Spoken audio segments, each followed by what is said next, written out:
جاوید ہاشمی صاحب نے ذکر کیا قائد اعظم کا، تو میں نے ریکویسٹ کی کہ مجھے کیوں مل گیا، تو اس لیے میں نے گزارش کی کہ میں ذرا پہلے بات کر لیتا ہوں۔ پہلی بات تو یہ ہے کہ جی یہ کوئی پہلی دفعہ اسلام آباد میں آل پارٹیز کانفرنس نہیں ہوئی جس میں کہ سیاسی جماعتوں اور وکلا اور میڈیا کے علاوہ سول سوسائٹی کو بھی بلایا گیا ہے۔ ایسی بہت سی آل پارٹیز کانفرنس جو ہے وہ اسلام آباد میں ہو چکی ہیں۔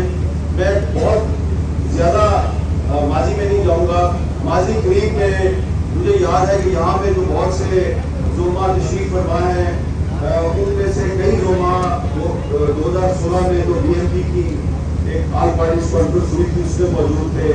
پھر 2019 میں بھی ایک آل پارٹیز کانفرنس ہوئی تھی جے یو آئی کی، اس میں بھی موجود تھے۔ اس کے بعد یہاں پر اسلام آباد کے ایک ہوٹل میں ایک اور آل پارٹیز کانفرنس ہوئی جس کے نتیجے میں پی ڈی ایم کا وجود آیا، ہمارے سے وجود میں آئی پی ڈی ایم۔ تو اس وقت عمران خان صاحب کی حکومت تھی، تو کسی بھی حکومت نے جو 2016 میں تھی یا 2019 میں تھی، اس نے اس ایکٹیویٹی کو روکنے کی کوشش نہیں کی، جو کہ انڈور ایکٹیویٹی ہے۔ لیکن یہ ہم پہلی دفعہ دیکھ رہے ہیں کہ چند ماہ پہلے بھی کوشش کی گئی تھی، اسلام آباد کے ایک ہوٹل میں ایک آل پارٹیز کانفرنس بلائی گئی، اس میں لوگ دور دور سے آئے، اس کو نہیں ہونے دیا گیا، اس کو روک دیا گیا، اور اب آج ایک دفعہ پھر ایسا ہی ہوا ہے۔ مجھے یاد ہے کہ 2021 میں جب پی ٹی آئی کی حکومت تھی تو سپریم کورٹ بار ایسوسی ایشن کے صدر تھے لطیف آفریدی صاحب، تو انہوں نے بھی ایک آل پارٹیز کانفرنس بلائی تھی۔ تو اس میں انہوں نے وکلا اور سول سوسائٹی اور پولیٹیکل پارٹیز کے ساتھ ساتھ میڈیا کے نمائندوں کو بھی بلایا۔ تو ان دنوں میں مجھ پر پابندی تھی اور عمران خان صاحب وزیر اعظم تھے۔ میں نے وہاں پر ظاہری بات ہے یہی کہا کہ بھائی لوگ کہتے ہیں کہ پاکستان میں سینسرشپ نہیں ہے، تو میں سینسرشپ کی چلتی پھرتی تصویر ہوں، تو اس پر بہت لوگ ناراض ہوئے تھے۔ تو آج اس وقت تو صرف میں ایک آدمی تھا، آج جب میں آپ سے بات کر رہا ہوں تو ہمارے 6-7 جو صحافی ہیں، 6-7 اینکر جن کا تعلق مختلف ٹی وی چینلز کے ساتھ ہے، وہ آف ایئر ہیں۔ اس وقت تو شاید میرے لیے بہت سے لوگ بولتے تھے، لیکن اب صورتحال یہ ہے کہ ان کے لیے بھی کوئی نہیں بولتا۔ ابھی پچھلے دنوں کچھ اپوزیشن رہنما جو ہے وہ کاشف عباسی صاحب کے گھر پہ گئے تھے، تو مجھے یاد آیا کہ جب عمران خان صاحب کی حکومت تھی اور کچھ صحافیوں پر حملے ہوئے اور کچھ صحافی جو ہیں ان پر مقدمات درج ہوئے، تو میں شہباز شریف صاحب کو، مریم نواز صاحبہ کو، مولانا فضل الرحمان صاحب کو لے کر میں سب کے گھر گیا، اور جن کے گھر گیا ان میں سے شاید یہاں پر بھی کچھ موجود ہوں گے۔ تو یہ میں آپ کو یہ ساری بات اس لیے بتا رہا ہوں محمود خان رجب زئی صاحب کہ ہم عمران خان کے دور میں بھی یہ کہتے تھے کہ صحافت پر پابندیاں نہیں لگنی چاہیے، آئین پاکستان پر عمل درآمد ہونا چاہیے۔ ہم آج بھی یہی کہتے ہیں، ہمارا موقف نہیں بدلا، حکومت بدل گئی ہے، حالات نہیں بدلے، ہمارا موقف بھی نہیں بدلا۔ آپ بھی اس وقت یہی کہہ رہے تھے، آپ آج بھی یہی کہہ رہے ہیں، لیکن یہ کہنا میرا بھائی ہے مصطفیٰ نواز کھوکھر، اس نے کہا جی کہ دیکھیں عمران خان کے دور میں بھی آل پارٹیز کانفرنس ہوتی تھی، لیکن اس نے نہیں روکی، بات آپ کی درست ہے، انہوں نے نہیں روکی، لیکن ان کے دور میں بھی میڈیا پر پابندیاں لگتی تھیں، پولیٹیکل پارٹیز کو وکٹمائز کیا جاتا تھا، ہم اس کے خلاف آواز اٹھاتے تھے۔ جو ہمارا موقف اس وقت تھا 2019 میں، 2020 میں، 2021 میں، ہمارا موقف آج بھی وہی ہے 2025 میں۔ اچھی بات ہے کہ اب آپ کا موقف بھی بدل گیا ہے، آپ بھی ہمارے ساتھ ایگری کرتے ہیں، اور اس لیے ہم یہاں پر موجود ہیں آپ کو بتانے کے لیے کہ آپ کا موقف بدلا ہے۔ ہم اس کو خوش آئند سمجھتے ہیں کہ پہلے آپ کے دور میں صحافیوں پر پابندیاں لگتی تھیں، آپ خاموش رہتے تھے، پولیٹیکل پارٹیز جو ہے ان کو وکٹمائز کیا جاتا تھا، انسانی حقوق کی خلاف ورزیاں ہوتی تھی، آپ خاموش رہتے تھے۔ اب آپ بول رہے ہیں تو بڑی اچھی بات ہے۔ اور جو جاوید ہاشمی صاحب نے بات کی قائد اعظم کی، یہ بات سب سے اہم ہے. دیکھیں قائد اعظم محمد علی جناح جو ہیں وہ صرف ایک وکیل نہیں تھے.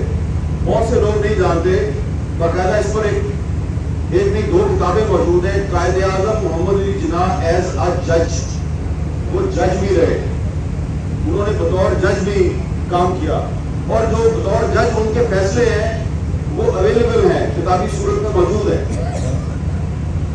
تو وہ وکیل بھی تھے, جج بھی تھے, سیاستدان بھی تھے, اور بطور پارلیمنٹرین ان کی جو تقریریں ہیں لیجسلیٹو اسمبلی آف انڈیا میں, ان تقریروں پر مشتمل ایک کتاب بھی موجود ہے, جناح as a parliamentarian.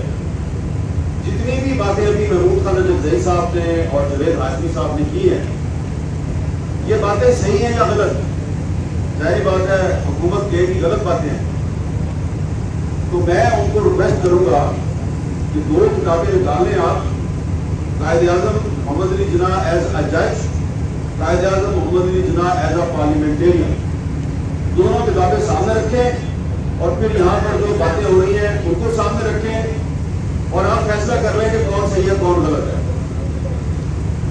Quaid Azam محمد علی جناح نے پارلیمنٹ میں رولٹ ایکٹ کی جب مخالفت کی تو انہوں نے کہا تھا کہ بغیر ٹرائل اور بغیر مقدمے کے کسی بھی شخص کو 1 منٹ کے لیے بھی گرفتار کرنا یا جیل میں رکھنا جو ہے وہ اس کو غلط سمجھتے ہیں. It is the violation of the constitution, اور یہ قانون کی خلاف ورزی ہے. 1 منٹ کے لیے بھی آپ کسی ایسے شخص کو جیل میں نہیں رکھ سکتے, پولیس کی کسٹڈی میں نہیں رکھ سکتے جس کے خلاف کوئی مقدمہ نہیں ہے یا اس کا ٹرائل نہیں ہوگا.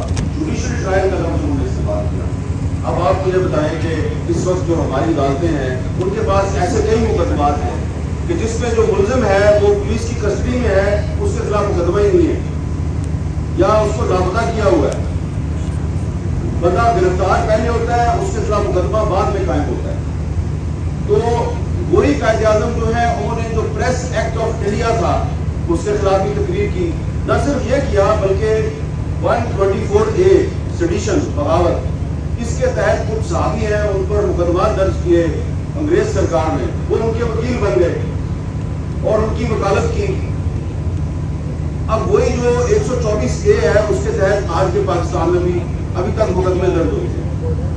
تو یہ میں نے بات اس لیے کر رہا ہوں کہ ہاشمی صاحب نے قائد اعظم کی بات کی, تو جو کچھ بھی ہم آج یہاں پہ گزارشات کر رہے ہیں یا جو بات میں کرنے کے لیے آیا ہوں وہ وہی باتیں ہیں جو ہم نے قائد اعظم محمد علی جناح کی تقریروں میں پڑھی ہیں, ان کے بیانات میں سنی ہیں, اور ان کی اسٹرگل سے ہم نے سیکھا ہے.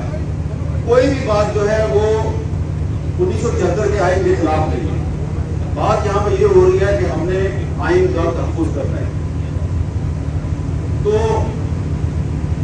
جب 2016 میں مسلم لیگ نون کی حکومت نے پیکا قانون منظور کیا اور کہا جی کہ ہم فیک نیوز کے خلاف ایک قانون لا رہے ہیں, تو ہم نے اس وقت بھی کہا تھا کہ آپ فیک نیوز کے خلاف نہیں ہیں, آپ دراصل میڈیا کی آواز دبانا چاہتے ہیں. تو اس وقت ہماری بات نہیں سنی گئی, اور پھر بعد میں وہ قانون پیکا 2016 مسلم لیگ نون کے ورکرز کے خلاف استعمال ہوا, ورکرز کے خلاف استعمال ہوا اور ان کو گرفتار کیا گیا, اور پھر مسلم لیگ نون اس کی مخالفت کر رہی تھی. پھر 2021 میں عمران خان صاحب وزیر اعظم, تو پارلیمنٹ سے وہ قانون منظور نہیں ہو سکا یا اس میں ترمیم نہیں ہو سکتی. صدارتی آرڈیننس کے ذریعے پیکا امینڈمنٹ آرڈیننس 2021 جو ہے اس کو ایک صدارتی آرڈیننس کے ذریعے انفورس کیا گیا. ہم نے اس کی مخالفت کی, عدالت میں گئے, اسلام آباد ہائی کورٹ سے اس کے خلاف اسٹے لیا. میں آپ کو یہ باتیں اس لیے یاد دلا رہا ہوں, کچھ لوگوں کو بری بھی لگ رہی ہوگی. ہمارا موقف نہیں بدلا.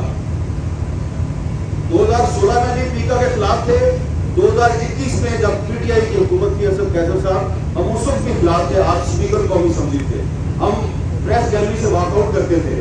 کوئی ہمارے پاس نہیں آتا تھا کہ یار وہ آپ نے واک آؤٹ کیوں کیا ہے, آئے آپ واپس آ جائیں. کوئی نہیں آتا تھا ہمارے پاس.